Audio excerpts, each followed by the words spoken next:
অন্তরে আল্লাহর ভয় আছে না নাই? আল্লাহ অন্য কাউকে ডাক দেন নাই, আমানু বলে আপনাকে আমাকে ডাক দিয়েছেন। আমি জানতে চাই আমরা যারা আজকের মাহফিলে বসে আছি আমাদের ঈমান আছে না নাই? পিছনে জোরে বলুন আছে না নাই? কম না বেশি? আমাদের কি আল্লাহ বলেন তোমাদের কি আমি বলছি তাকুল্লাহ, আমি আল্লাহকে ভয় করো, হাক্কা তুকাতিহি ভয় করার মতো ভয় করো। বড় আফসোস লাগে, দুঃখ লাগে, আমরা সবাই ঈমানদার, আমরা সবাই মুসলমান, এই সমাজে বসবাস করি, আল্লাহর ভয় সবাই দাবি করি অন্তরে আছে, কিন্তু বাস্তবতার দিনে কি বিবেচনা করলে আল্লাহর ভয় নাই। কারণ মারামারি, কাটাকাটি, খুন খারাপি, রাহাজারি, মিথ্যা, চুগলখুনি, জানা, ব্যভিচারের মতো যত অন্যায় কাজ আমাদের সমাজে আছে না নাই? তাইলে আমরা তো দাবি করতেছি আল্লাহর ভয় আছে, তো যাদের অন্তরে আল্লাহর ভয় থাকে তারা কি কখনো এই ধরনের গুনাহের কাজে লিপ্ত হতে পারে? আমাকে জবান দিয়ে সহযোগিতা করতে হবে। মাইক আরেকটু কমাই দেন, ওর কথা যেন ভালো করে ওনারা বুঝে। ইকুইটি কুয়ার তো এইগুলো লাগে না আমার। আমার যেটা বলবো আমার উদ্দেশ্য আপনার কানে পৌঁছা, আপনি এটা রিসিভ করতে পারলেই হোক। কথা বলেন ঠিক না? তাহলে একটু আমাকে সহযোগিতা করবেন। তাহলে আমরা ঈমানদার, তাতে কোনো সন্দেহ নাই।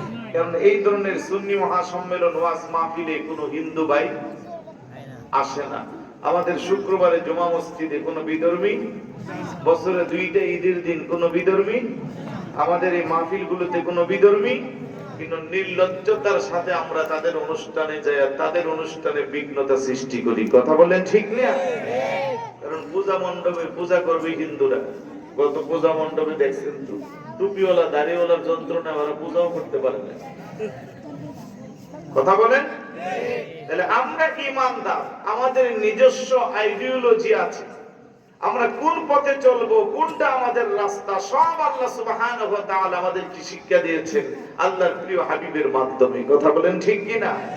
আল্লাহ বলে মা আতাকুমুর রাসূলু ফাখুযু ওয়া মা নাহাকুম আনহু ফান্তাহু। আমার রাসূল তোমাদের জন্য যা নিয়ে এসেছে তা তোমরা আঁকড়ে ধরো, যা নিষেধ করেছে তা তোমরা বর্জন করো। বড় করে বলি সুবহানাল্লাহ। আল্লাহ বলে ও ঈমানদারেরা ইত্তাকুল্লাহ, আমি আল্লাহকে ভয় করো, হাক্কা তুকাতিহি ভয় করার মতো ভয় করো, ওয়ালা তামুতুন্না ইল্লা ওয়া আনতুম মুসলিমুন, পরিপূর্ণ মুসলমান না হইয়া মৃত্যুবরণ করিও না। কিন্তু আজকে দুঃখজনক হলেও সত্য, এই সমাজে আমরা বসবাস করি, আমাদের পরিচয় আমরা মুসলমান, আমরা ঈমানদার। মাঝে মধ্যে বড়নগর খানখাটি এলাকায় এমন কিছু আল্লাহর বান্দার নামাজে জানাজা হয়, জোহরের পরে জানাজা দিয়ে দাফন করে, আসরের পরে সবার চেহারা মলিন, সবার মধ্যে শুধু একটা কেমন যেন হারিয়ে যাওয়ার হতাশার ভাব। একজন আরেকজনকে বলে এমন ভালো মানুষ আমাদের এলাকায় আর একটাও ছিল না। আরেকজন বলে 5 ওয়াক্ত নামাজ পড়তো, মসজিদের ইমাম সাহেব সাক্ষী দেয় নিয়মিত চর্ত ফানুনারে আটকাইতে পারতো না, 5 ওয়াক্ত নামাজ পড়তো, উনিও মুসলমান। সবাই ওনার জন্য আফসোস করে, কেউ বলে আশরা কাওয়াবিন তাহাজ্জুদ ছাড়তো না। আল্লাহু আকবার বলেন। আবার কিছুদিন পরে বড়নগর খানকাটি এমন কিছু আল্লাহর বান্দার নামাজে জানাজা হয়, দাফনের পরে বিকালবেলা মানুষ হাঁটে আসতো, আল্লাহ যদি তারে 10টা বছর আগে নিত এলাকাটা শান্তিতে থাকতো। কথা বলেন ঠিক না?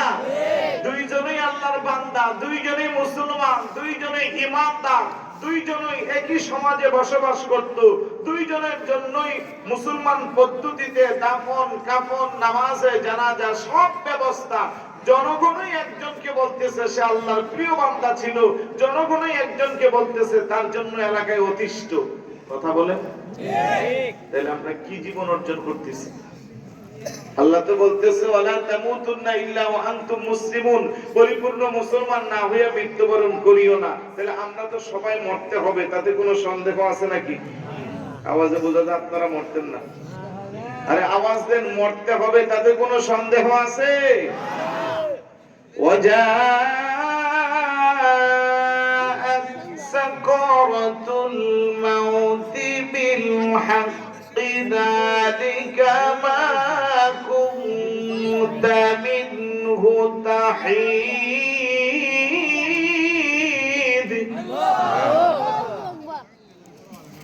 إذا جاء